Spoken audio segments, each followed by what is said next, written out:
Yeah,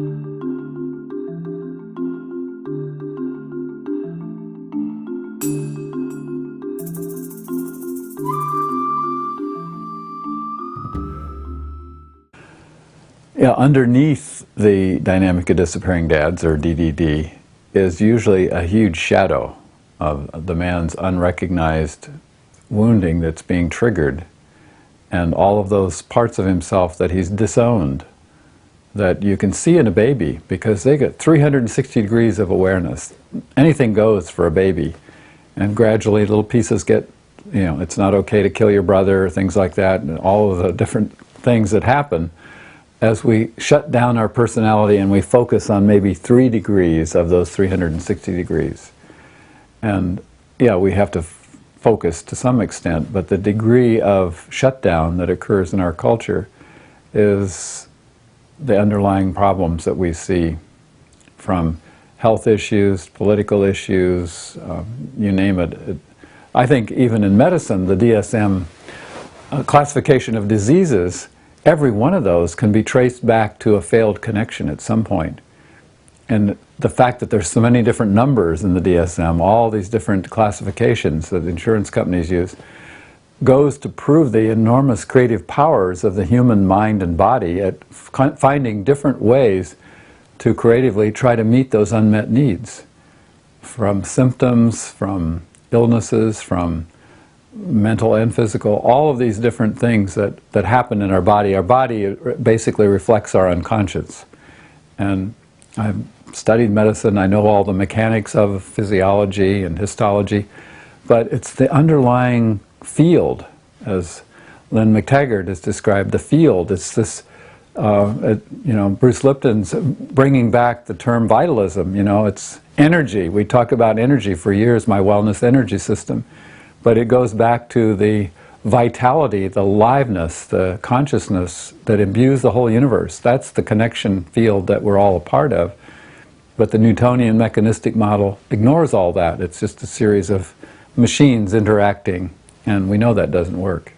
When I opened the Wellness Center back in 1975, I naively thought that people would come in, we would do the wellness evaluation where we could show them all the factors of their nutrition was bad, their stress levels, they weren't exercising. We could predict. I'm trained in preventive medicine. I want to prevent things, and early detection, things like that. No one took us up on it, almost no one, unless they were in pain, unless there was a problem. And so I see the same thing with this book and DDD. It's like when a child is born, the whole family system is radically changed. Well, it's increased by 50%, the number of living, breathing bodies under the roof.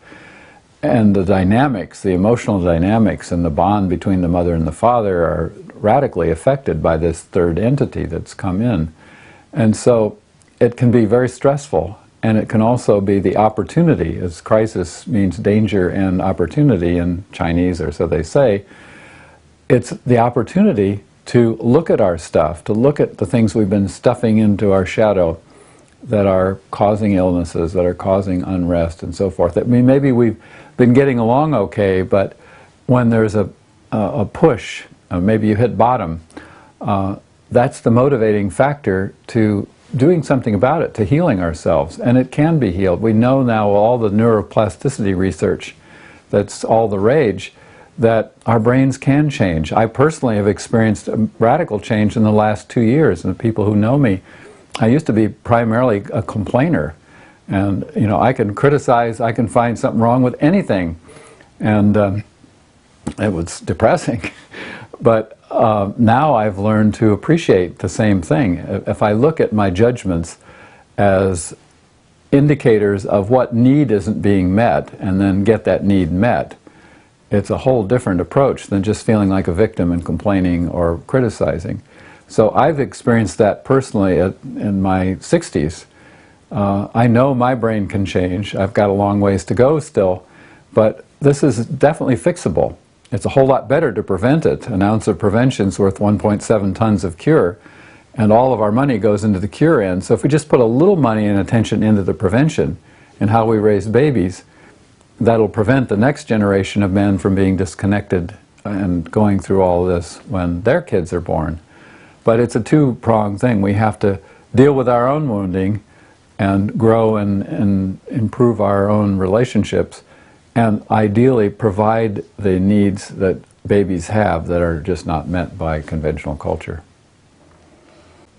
Well, I do think DDD is a huge elephant in the room. It's under the rug and it's sort of moving around and twitching, and people wonder, why is the rug twitching? Well, they don't notice the outline of the elephant.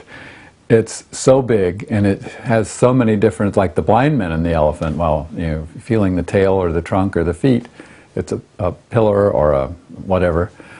There's so many different aspects to the symptoms of DDD, of how it shows up, of men having affairs, of anger, and the unsatisfactory ways that people are experiencing marriages, the high divorce rate, particularly after a child is born. All of these things are again symptoms of the underlying issue of disconnection. And back to this normative abuse idea again, which is central to, it's the central pathology of the issue of disappearing dads. And it begins with an unconscious conception. Often, kids aren't planned.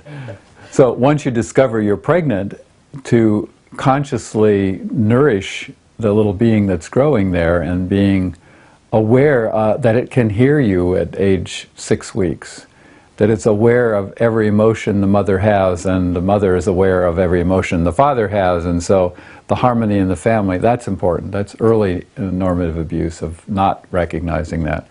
The kind of prenatal care, how well the mother feels embraced by her community and connected and supported, which is common in village tribal situations.